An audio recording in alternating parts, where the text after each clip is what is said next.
우리가 이렇게 시험을 받는다는 것, 하나님의 자녀라는 것을 증명하는 것입니다. 사탄이 보기에도 여러분들은 정말로 귀한 하나님의 자녀라고 하는 것입니다.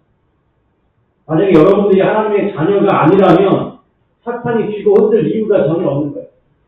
공격할 이유가 전혀 없는 것입니다. 그러하기에 우리의 믿음이 이 사탄에게도 인정받았다는 것입니다.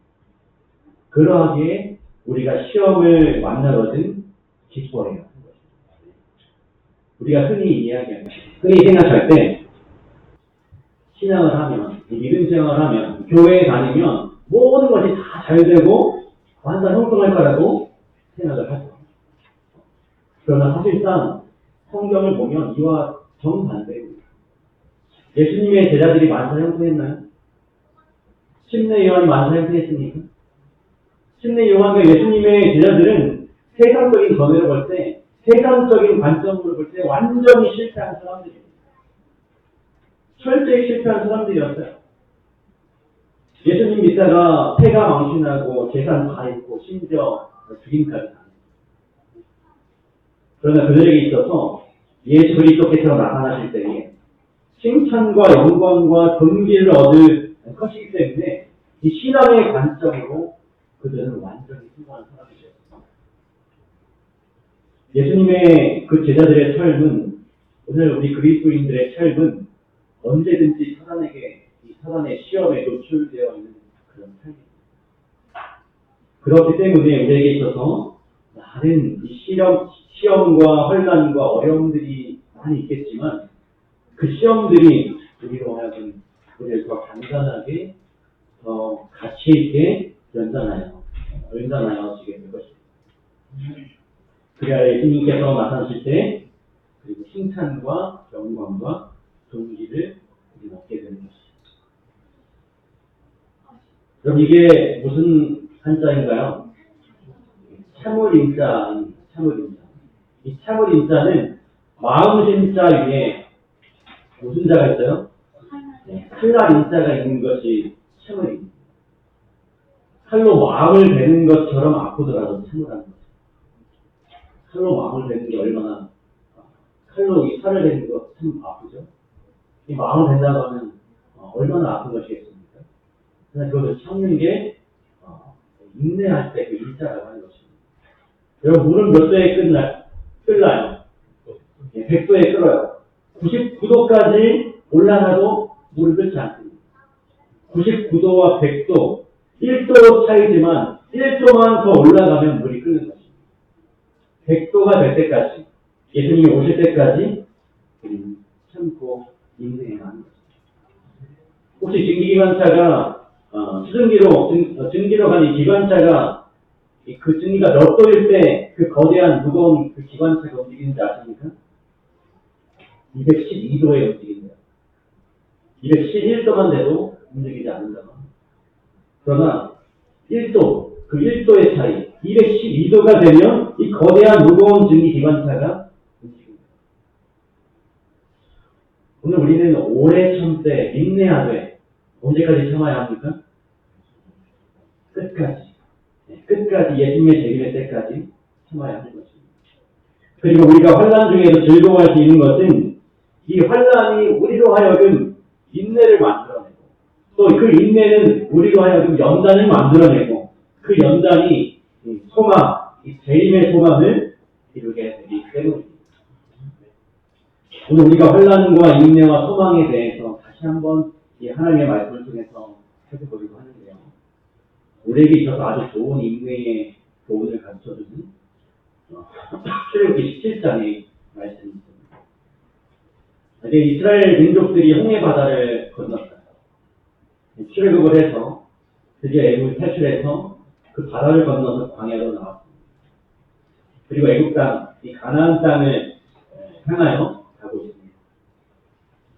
이스라엘 민족들이 홍해 바다를 건너고 가장 먼저 겪게 된 시험이 바로 오늘 이 출애굽기 17장에 나오는 그 시험입니다. 이 아말렉인들이 이스라엘 민족들을 괴롭히는 것입니다. 드디어 이스라엘과 아말렉 사람들이 전쟁이 벌어졌어요. 여러분 아시는 것처럼 이스라엘 민족들은 다 애굽에서 거의 400년 가까이 종살이하던 사람입니다. 제대로 된 어떤 군사 교육을 받지 못했어요. 어떤 전쟁에 대해서 초짜죠.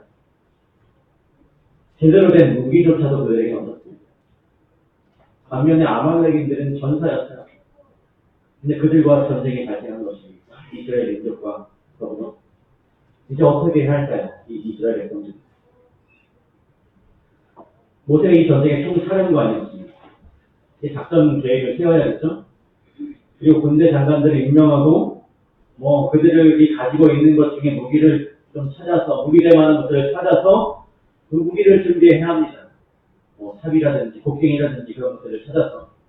그런데 이 모세가 이 긴박한 상황에서 이스라엘인들이 맞닥뜨린 그 첫 번째 위기 가운데 그 전쟁 가운데서 혹시 무엇을 했는지 기억하십니까?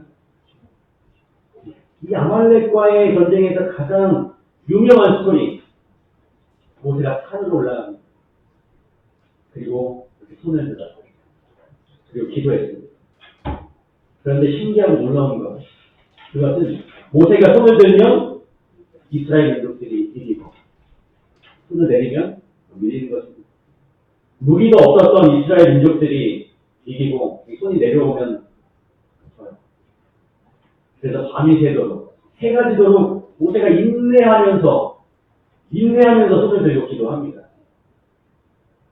그런데 혼자 하니까 너무 힘들겠죠? 그래서 옆에 아론과 홀이 한 손씩 같이 들고 버텼다고 해요. 같이 들고 버텼어요. 혹시 어렸을 때 손 들고 벌 받아 보신 적 있으신가요? 얼마나 힘드셨어요? 조금만 지나도 팔이 막 내려오죠. 그런데 밤이 새도록 해가 지도록 이곳에는 손을 들고 있었습니다. 여기서 중요한 단어가 있어요. 손이 해가 지도록 내려오지 않는지라는 표현입니다. 또 다른 언어적인 직역을 하면 손을 들고 해가 지도록 버텼다라고 하는 게 직역입니다. 버티다. 여기서 버틴다라는 단어가 에무나라고 하는 단어인데요. 이 에무나라고 하는 단어는 아주 의미심장한 단어입니다. 우리가 아주 잘 알고 있는 그런 단어예요. 이 에무나라는 단어가 또 다른 뜻으로는 믿음이라는 단어로도 번역이 됩니다. 루터의 이 종교개혁의 모토가 되었던 로마서에서도 반복되고 있는, 그리고 하박국 2장 4절에 의인은 무엇으로 산다고 했습니까? 믿음으로 산다라고 했습니다. 의인은 돈으로 사는 것이 아니고 명예로 사는 것도 아니고 즐거움으로 사는 것도 아니고 믿음으로 산다라고 할 때 이 믿음이 버틴다라고 하는 것입니다. 다른 표현으로 인내로 산다는 거예요. 그래서 이 에무나라는 단어의 원뜻은 견고하다, 강하다, 버티다, 또 다른 뜻은 이 믿음입니다. 성경 전체에 이 에무나라는 단어가 총 49번 사용되었습니다. 그 중에 많은 부분은 강하게 버틴다라는 단어로 사용이 되고, 또 많은 부분은 믿음이라는 단어로 번역이 되었습니다. 그래서 이 믿음의 정의는 버틴다라고 하는 것으로 정의할 수 있습니다. 왜 믿음이 버티는 것일까요? 우리가 믿음으로 사는 그 순간 사단은 우리를 자꾸 누르려고 합니다. 근데 우리는 버텨야 해요. 문자 그대로는 오랜 시간 동안 지속해서 버틴다라는, 그 마치 역도 선수가 이걸 들고 버텨야 되는 것처럼 그 버티는 것이 바로 이 에무나예요. 그리고 이 에무나는 여러분들이 아주 잘 아는, 우리에게 가장 많이 알려진 아주 유명한 성경 히브리어입니다. 혹시 에무나에서 파생된 여러분들이 잘 아시는, 날마다 기도할 때마다 매번 하시는 그 히브리어 단어가 뭔지 아십니까? 오늘도 사용하셨어요. 예, 아멘이라는 단어입니다. 에무나는 명사인데요. 부사형으로는 여러분 오늘도 뜻이 이 아멘이라는 단어가 에무나에서 왔습니다. 명사형이 에무나이고 아멘이 부사형. 그래서 아멘의 뜻이 무엇인가? 진실로, 진정으로 믿습니다. 라는 뜻입니다. 우리가 하나님은 살아계십니다 라고 할 때 우리를 구원하십니다라고 하면 우리가 아멘하지 않습니까?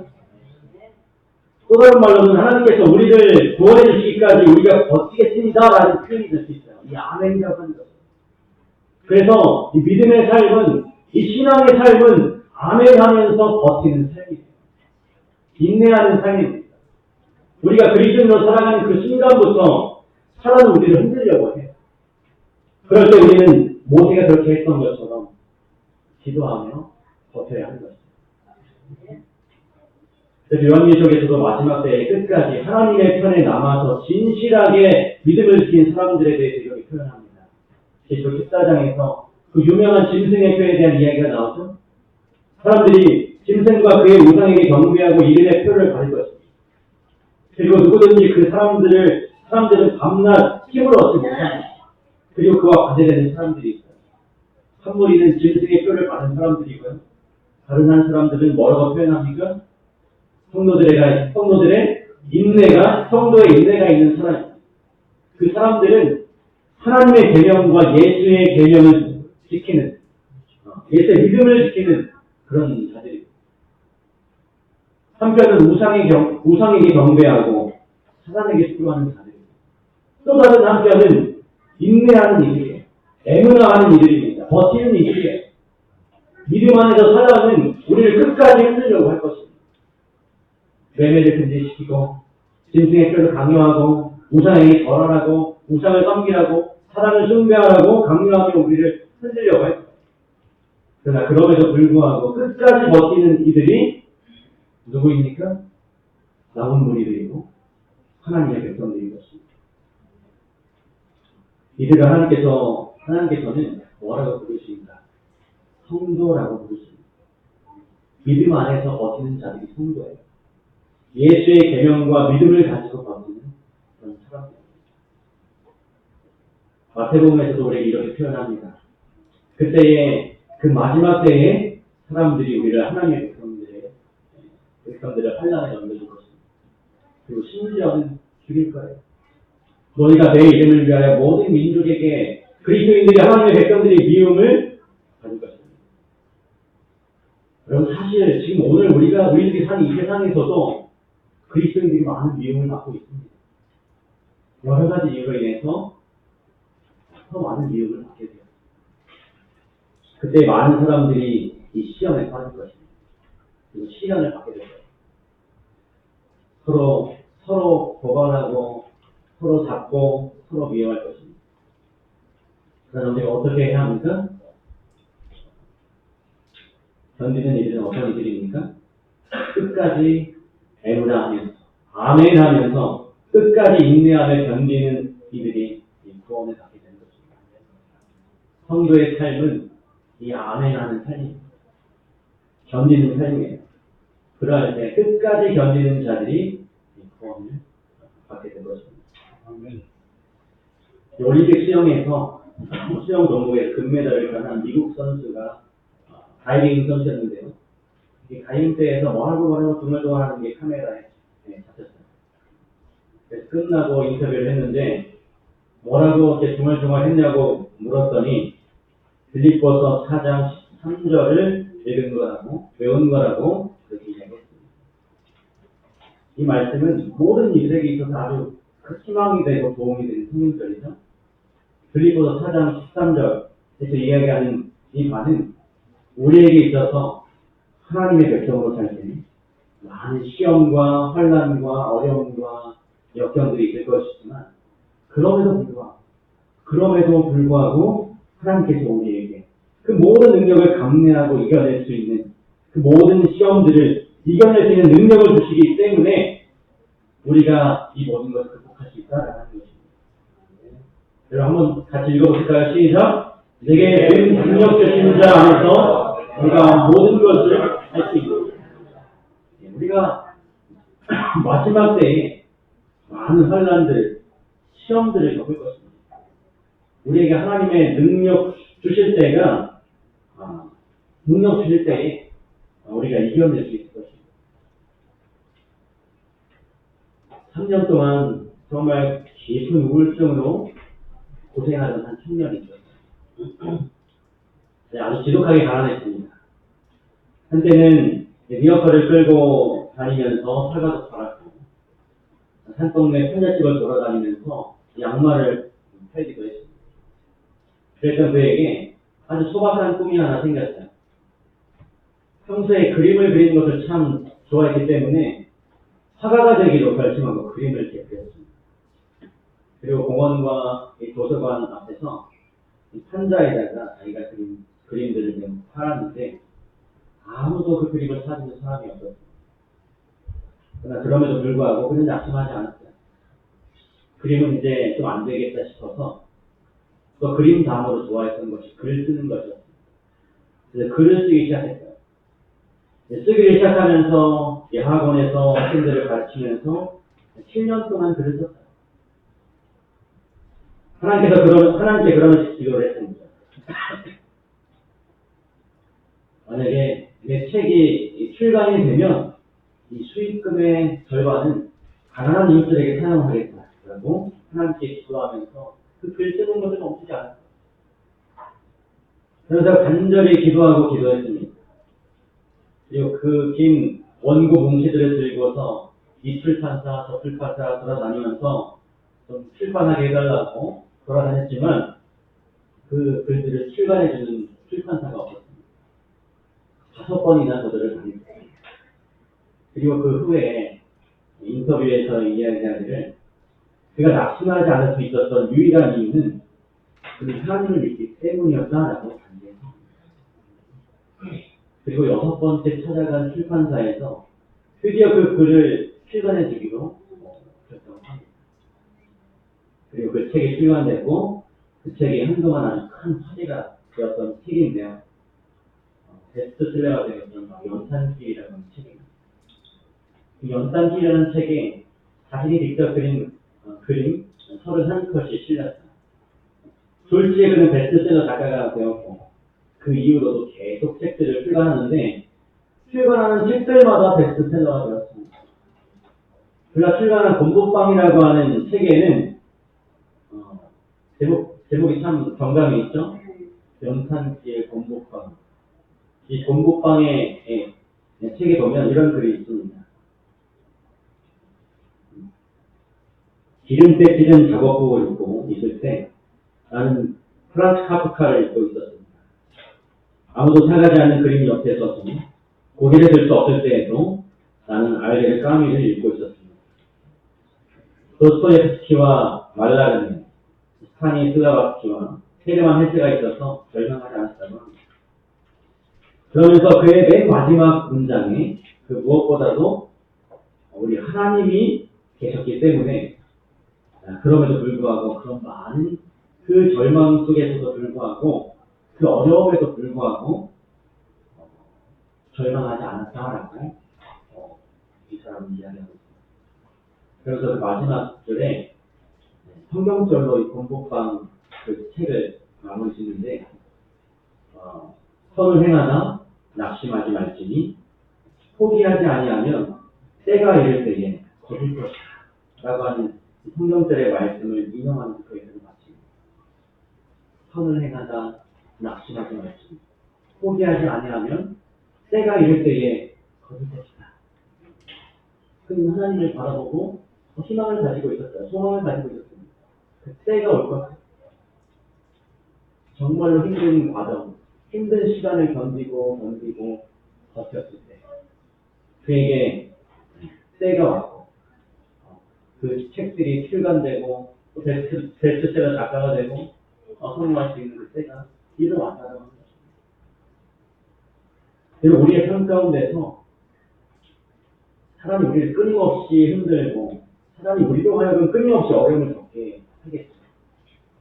그렇지만 우리로 하여금 절망하고 좌절하고 낙담하여 쓰러지게 하려 하겠지만 그럼에도 불구하고 아멘하며 애운하며 끝까지 견디는 삶, 그 삶이 바로 그리스도인의 삶이고 성도의 삶이며 개인교회의 삶인 것입니다. 네. 오늘 우리가 끝까지 견디면 구원을 얻습니다. 아멘. 99도에서는 물이 끓지 않아요.